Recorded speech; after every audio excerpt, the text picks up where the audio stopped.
Por eso, 나는 nanon, 조마오 Jomao, 칠사입니다. 죄송합니다. 얼마 전까지 온라인상에서 황금 고블린이라 불리며 응징의 대상이 되었던 존이 소말리가 결국 한국어로 사과까지 하게 된 상황이 벌어졌는데요.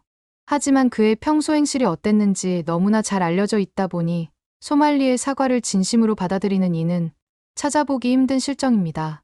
결국 소말리는 한국에서 저지른 만행에 대한 죗값을 톡톡히 치룬 이후 다시 미국으로 추방될 예정이라고 알려져 있는데요.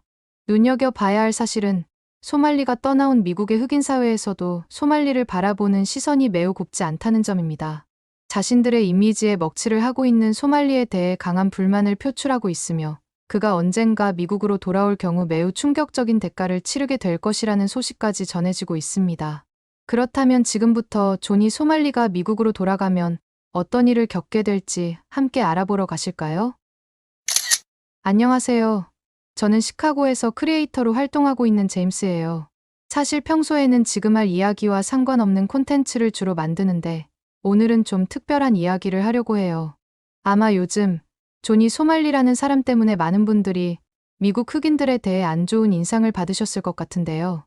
그의 부적절한 행동들이 소셜미디어를 통해 전 세계로 퍼지면서 마치 저희 흑인 커뮤니티 전체가 그런 식으로 비춰지는 것 같아 정말 마음이 아팠어요. 솔직히 말씀드리면 저희 흑인 커뮤니티에서도 그를 강력하게 비판하고 있어요. 특히 그가 다른 나라들을 돌아다니면서 보여준 행동들은 도저히 이해할 수 없는 수준이었죠. 태국에서는 현지인들을 모욕하고 이스라엘에서는 공권력에 대한 도발을 일삼았으며 일본에서는 정말 민감한 역사적 문제까지 건드렸잖아요. 사실 이 이야기를 하기로 결심하기까지 고민이 많았어요. 처음 존이 소말리의 영상을 봤을 때는 그냥 또 하나의 과대망상적인 스트리머구나 하고 넘기려고 했거든요. 그런 식으로 조회수를 얻으려고 하는 애들이 워낙 많으니까요. 하지만 그가 한국에서 보여준 행태는 정말 말로 표현하기 힘들 정도예요.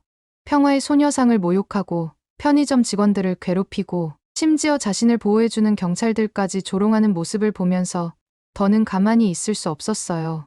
특히 그가 미국인이라는 신분을 방패막이로 쓰는 걸 보면서 정말 화가 났어요. 마치 미국 여권이 모든 잘못된 행동을 정당화해주는 면죄부라도 되는 것처럼 행동하는 모습이 저희 미국인들의 이미지까지 실추시키고 있다는 생각이 들었거든요. 더구나 그는 한국의 법 집행기관을 우습게 여기면서도 정작 자신이 위험에 처하면 그들에게 도움을 요청하는 이중적인 모습을 보였잖아요. 그리고 이런 상황에서도 SNS에 도발적인 게시물을 올리면서 한국과 한국인들을 지속적으로 조롱하는 모습을 보면서 더는 침묵하면 안 되겠다는 생각이 들었죠. 이제 그가 출국정지 처분을 받고 여러 혐의로 수사를 받게 됐다는 소식을 들었어요. 하지만 이건 단순히 한 사람의 문제로 끝나선 안 된다고 봐요. 저희 흑인 커뮤니티도 아니 미국인 전체가 이런 행동들이 절대 용납될 수 없다는 걸 분명히 해야 한다고 생각합니다. 사실 제가 처음 존이 소말리를 알게 된 건 일본 관련 영상을 통해서였어요. 일본 지하철에서 시민들을 향해 고성을 지르고 도발하는 그의 모습을 보면서 정말 치가 떨렸죠. 특히 그가 도쿄 한복판에서 원자폭탄 관련 발언을 하는 걸 보면서는 정말 경악을 금치 못했어요. 일본의 가장 아픈 역사적 상처를 들쑤시면서 유튜브 조회수를 올리려 했다는 게 믿기지 않더라고요. 당시 한 용감한 한국계 미국인이 그의 부적절한 행동을 제지하려 했는데 오히려 소말리는 그 분에게 한국전쟁을 들먹이며 모욕적인 발언을 했다고 해요. 결국 체포되어 법적 처벌을 받았지만 그는 재판에서도 거짓말로 일관했다고 하더라고요. 돈을 벌지 않는다며 선처를 구했다가 나중에는 그걸 자랑거리로 떠들고 다녔죠. 더 화가 났던 건 그가 자신의 행동을 마치 흑인 문화의 일부인 것처럼 포장하려 했다는 거예요. 그의 행적을 쭉 살펴보면 태국에서도 비슷한 짓을 저질렀어요. 방콕의 거리에서 무고한 시민들을 괴롭히고 현지인들을 상대로 인종차별적인 발언을 일삼았죠. 심지어 이스라엘에서는 여성 경찰관을 성희롱하는 발언까지 했다고 해요. 여러분, 제가 분명하게 말씀드리고 싶은 게 있어요. 존이 소말리는 절대로 저희 흑인 커뮤니티를 대표하지 않아요. 사실 더 어이없는 건 그가 스스로도 자신을 흑인이라고 생각하지 않는다는 거예요. 그의 방송을 자세히 보신 분들은 아시겠지만 그는 오히려 미국 흑인들을 비하하는 발언들을 자주 해왔어요. 특히 그는 방송에서 아프리카계 미국인들과 아프리카 출신을 구분지으며 저희 흑인들을 향해 정말 끔찍한 편견들을 퍼뜨렸어요. 미국에서 수백 년간 살아온 흑인들을 비하하면서 마치 자신이 그들과는 다른 존재인 것처럼 굴었죠. 이런 그의 행동은 저희 흑인 커뮤니티 내에서도 큰 분노를 사고 있어요. 심지어 소말리아계 커뮤니티에서도 그와 선을 긋고 있다고 들었어요. 저는 이런 그의 행태가 특히 위험하다고 봐요. 단순히 한 사람의 무지한 행동이 아니라 의도적으로 인종 간의 갈등을 부추기고 있거든요. 그가 각 나라를 돌아다니면서 보여준 행동들은 마치 계획된 도발처럼 보였어요. 현지의 가장 민감한 문제들을 건드리면서 시민들의 분노를 자극했죠. 어떻게 보면 이게 더 이해가 안 되는 부분이에요. 자신은 흑인 커뮤니티와 선을 긋고 싶어 하면서 동시에 해외에서는 흑인인 것을 이용해 특권처럼 휘두르려고 하니까요. 일본에서 체포됐을 때도 그랬죠. 재판에서는 자신이 돈을 벌지 않는 다큐멘터리 제작자라며 선처를 호소해놓고 막상 풀려나자마자 SNS에서는 그걸 자랑스럽게 떠들어댔다고 해요. 이건 정말 말로 표현하기 힘든 배신감을 느끼게 해요. 그는 심지어 여성 트위치 스트리머분 중 한 분을 괴롭히면서도 자신의 정체성을 이용했죠. 우린 트위치 스트리머들이 싫어라며 그녀를 협박하고 결국 눈물 흘리게 만들었잖아요. 한 여성 스트리머가 택시 안에서 울면서 도움을 요청해야 했다는 게 정말 마음 아프더라고요. 만약 존이 소말리가 시카고나 디트로이트 같은 곳에서 저런 행동을 했다면 어땠을까요? 솔직히 말씀드리면 아마 살아있지 못했을 거예요. 아니면 최소한 중환자실에 실려갔겠죠. 그는 이걸 잘 알아요. 그래서 일부러 아시아 국가들만 골라서 이런 짓을 하는 거예요. 왜 하필 아시아였을까요? 소말리가 봤을 때 아시아 사람들은 비교적 안전한 타겟이었던 거죠. 법치주의가 잘 확립되어 있고 폭력적인 대응을 잘하지 않을 거라 생각했던 거예요. 일본에서 벌금형 정도로 끝났던 경험이나 태국에서 별다른 제재 없이 빠져나온 일들이 이런 그의 생각을 더 강화시켰을 것 같아요. 특히 일본에서의 경험은 그를 더 대담하게 만들었죠. 도쿄 한복판에서 그런 말도 안 되는 무례한 행동을 해도 고작 18만 원 정도의 벌금형을 받았으니까요. 게다가 그 벌금조차 제대로 내지 않고 도망쳤다고 하더라고요. 솔직히 말하면 그는 아시아인들의 관용을 악용한 거예요. 태국에서는 더 심했어요. 방콕이랑 파타야에서 일부러 현지인들을 자극하면서 3대1로 싸워도 상관없다고 했다면서요. 이스라엘에서도 시위대 한복판에서 경찰을 조롱했지만 결국 가벼운 처벌만 받고 풀려났죠. 이런 경험들이 쌓이면서 그는 자신이 아시아에서는 무슨 짓을 해도 큰 처벌을 받지 않을 거라고 착각한 것 같아요. 근데 이번에 한국은 정말 다르더라고요. 처음 한국 관련 뉴스를 접했을 때 저는 솔직히 좀 걱정했어요. 그가 한국에서도 또다시 무분별한 행동을 저지르고 빠져나갈까 하는 우려가 컸죠. 편의점 직원들을 괴롭히고 행인들에게 시비를 걸고 공권력을 조롱하는 모습을 보면서 정말 걱정이 됐어요. 하지만 한국인들의 대응은 제 예상을 완전히 뒤엎었어요. 한국인들은 존이 소말리의 도발에 즉각적으로 반응했어요. 그것도 단순히 감정적인 대응이 아니라 매우 조직적이고 체계적으로요. 마치 전 국민이 하나의 수사대가 된 것처럼 움직이더라고요. 실시간으로 정보를 공유하고 단서를 분석하고 증거를 수집하는 모습이 정말 놀라웠죠. 예를 들어 그가 피자 배달을 시켰을 때 그 박스에 찍힌 로고를 통해 위치를 특정했다든가 그가 방송할 때 보이는 벽지 패턴으로 숙소를 찾아냈다든가 하는 식으로요. 방송 중에 무심코 비친 창문 밖 풍경, 지나가는 차량 소리까지 분석해서 그의 위치를 좁혀나갔어요.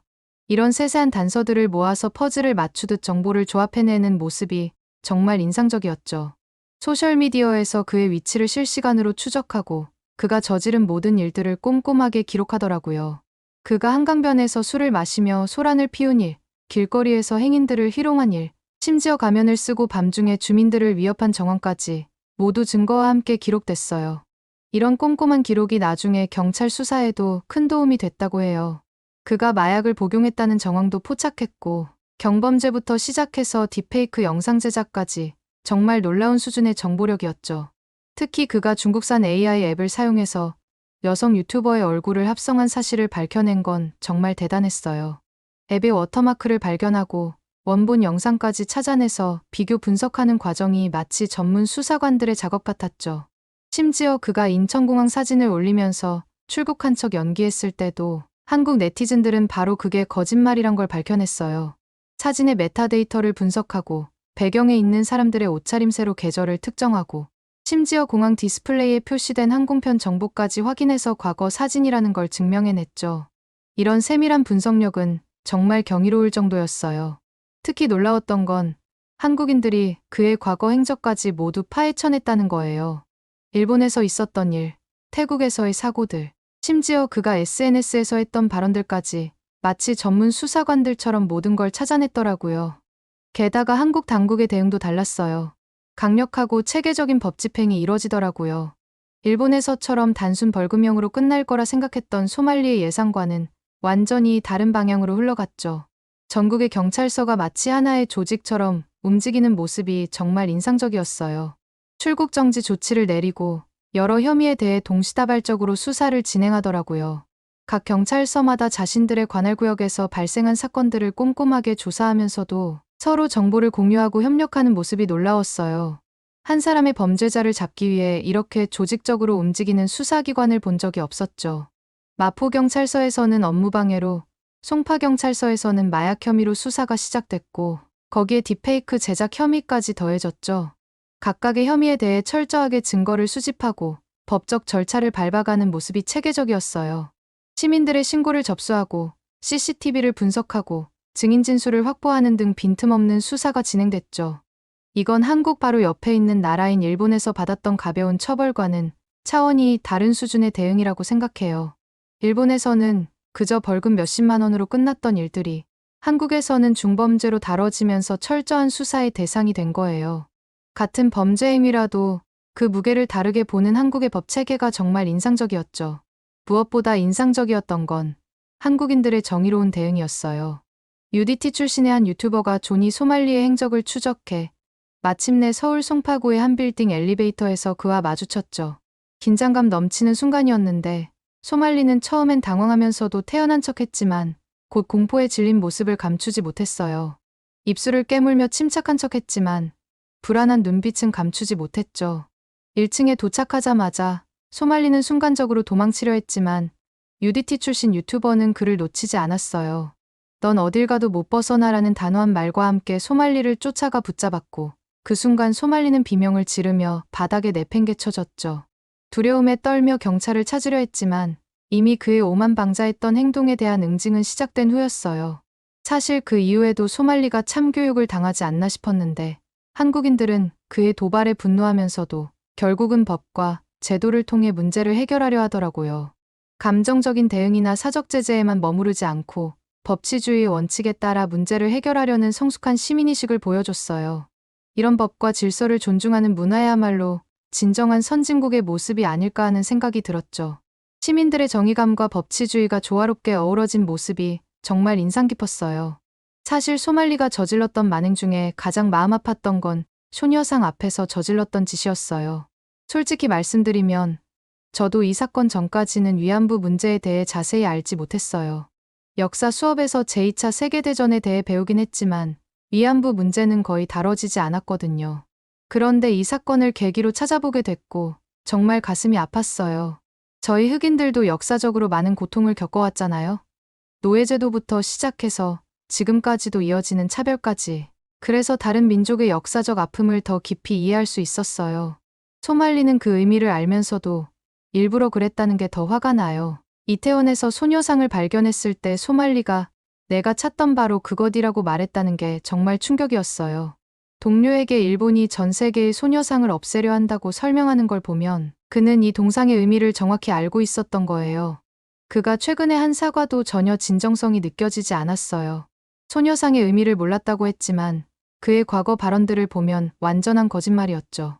그는 심지어 위안부 피해자들을 직접 만나보겠다는 말까지 했다면서요.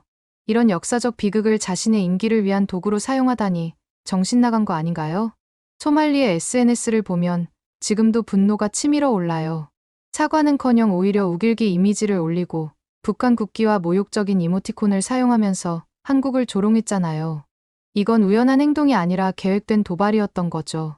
그가 최근에 한 사과도 결국 출국 정지 때문에 어쩔 수 없이 한 것이라는 게 너무나 명백해 보여요. 근데 더 어이없는 건 최근에 그가 한국어로 사과를 했다는 소식이에요. 도봉구 창동 역사문화공원에서 소녀상 앞에 한국어로 사과했다면서요. 하지만 그 모습을 지켜본 사람들은 다 알고 있죠. 소말리의 태도가 너무 가벼웠다는 걸 말이에요. 저도 영상을 봤는데 진정성은 전혀 없고 마치 공연하듯 연기하는 것처럼 보이더라고요. 물론 한국인들이 그의 사과를 받아들이지 않으리라는 건 잘 알고 있어요. 그도 그럴 것이 그가 일본에서도 똑같은 짓을 했다는 걸 한국인들이 이미 다 알고 있으니까요. 일본에서도 그는 상케이 신문을 통해 부끄럽다며 사과했었죠. 심지어 방송도 그만두고 공부하면서 롤모델이 되겠다고까지 했다면서요. 근데 어떻게 됐나요? 필리핀으로 도망간 뒤에는 일본인들을 멍청하고 속이기 쉬운 사람들이라고 조롱했어요. 결국 이번 한국에서의 사과도 같은 패턴이더라고요.